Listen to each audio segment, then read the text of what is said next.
大家好，今天教大家自制 XO 瑶柱酱。这是我家冰箱里一定会常备的一款基础酱料，味道非常的鲜美，用途十分的广泛。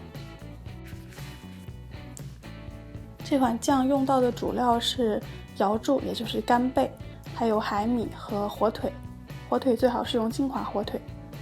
具体的用料和配方呢，还是请看下方的文字描述或者是我的博客。首先往干贝和海米中各加入1大勺的料酒和能够浸没食材的清水，浸泡至少1个小时，到这两者都软化。现在来准备其他的配料，把洋葱切成细丁，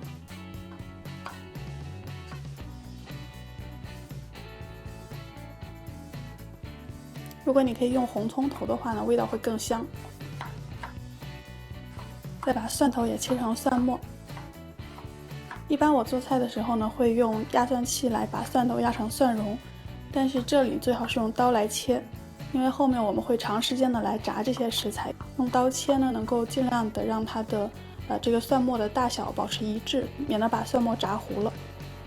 现在把已经泡软的海米和干贝沥干水，沥出来的水呢，可以留下来作为高汤使用。现在把干贝和金华火腿放到蒸锅里头，一起大火蒸上15分钟。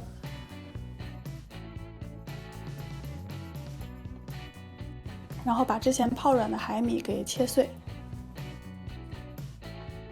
现在把蒸过的干贝稍微凉一下，到它不烫手的时候，就来拆成干贝丝。蒸过的干贝它非常的软，用手轻轻的一搓就碎掉了。就把所有的干贝都搓成这样的细丝就可以了。用在 XO 酱里头的干贝呢，不需要选太大个的，就这样小小的就可以了。然后来处理蒸好的火腿，把肥肉和皮都去掉。你可以用这个肥肉和皮去做其他的菜，但是在这个酱料里头呢，只能用瘦肉。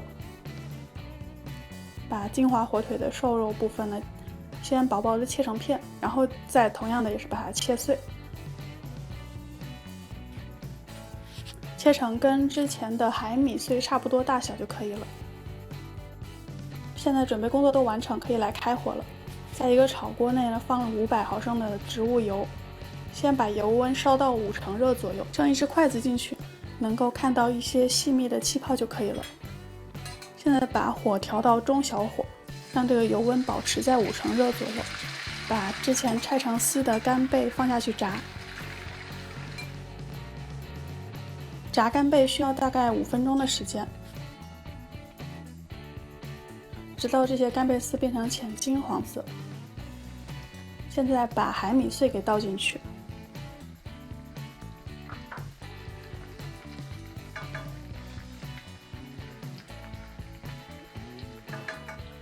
再把火腿碎也倒进去。这3样食材呢，按照含水量的多少是有下锅的先后顺序的。都下锅之后，继续再炸上3-5分钟，直到这些食材里头的水分基本上被炸干，然后颜色都变成金黄色，有一点干干焦焦的这种状态。如果你没有经验，担心自己掌握不好油温和火候的话呢，也可以把这几样东西都分开，单独的炸一遍，也就是把干贝丝炸好了捞起来，然后再把海米碎倒进去，炸到最后这3者它的那个干燥的程度是一样的就可以了。现在我们要开另一个炉灶，2口锅同时操作。这3样食材都炸到差不多的程度的时候，就可以捞出来了。这个时候你可以看到这个油锅里面起了很多白色的很细密的泡沫，这个就说明它们里面的水分基本上都已经被炸干了。把这些食材都捞出来，直接放到旁边的锅里。现在这个油锅的火也不要关，还是保持中小火的火力，让油温在5成热左右。把洋葱碎给倒到油锅里头炸，洋葱也是需要大概炸5分钟，炸到它变成浅金色。在炸洋葱的同时呢，我们来看一看旁边的这口锅，这是之前捞出来的干贝、火腿和海米。现在我们来把这些食材进行调味。首先加入4大勺的料酒，2大勺的生抽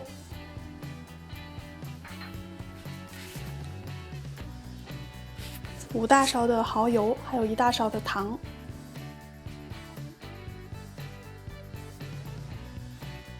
再把刚才蒸火腿和干贝出的汤汁也倒进去，开最小火，让这个食材在里头慢慢的熬煮入味儿。现在再回来看这个在油锅里的洋葱，都炸到浅金色了以后，就把蒜末给倒进去。同样的道理，这两样如果你没有把握的话，也可以分开单独的炸。蒜末倒进去之后，还需要大概7、8分钟，一直炸到洋葱和蒜末都变成这样焦黄色。在最后的几分钟里头，蒜末很容易炸焦，所以一定要密切的关注。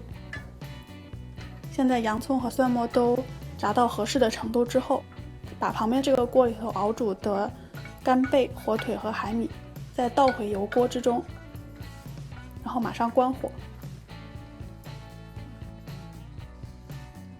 现在倒入辣椒碎，这个辣椒碎加多加少都可以按照个人的口味来。再倒入黑胡椒，趁热把这些食材都拌匀，XO 酱就做好了。现在让这一锅酱呢稍微的降温一下，然后准备来装瓶。这个瓶子之前我已经用水煮消毒过了。把这个稍凉的酱料小心的装入瓶子之中，装到离瓶口还有1公分的距离。按照我给出的材料呢，这个油的量应该是正好可以没过所有的食材的。如果你在操作的实际过程中发现这个油不够没过所有食材的话，可以最后再烧一些油，烧热之后然后加进去，一定要让所有的食材都能够被油封住，这样可以延长它的保存时间。把瓶口给擦干净，就可以密封起来了。罐装好的 XO 酱先不要急着吃，在室温下存放个3、5天，让它里面的食材可以相互融合一下，味道会更好。等上几天再开瓶，你会发现这个 XO 酱的味道变得非常的浓郁和鲜香，现在就可以拿来入菜了。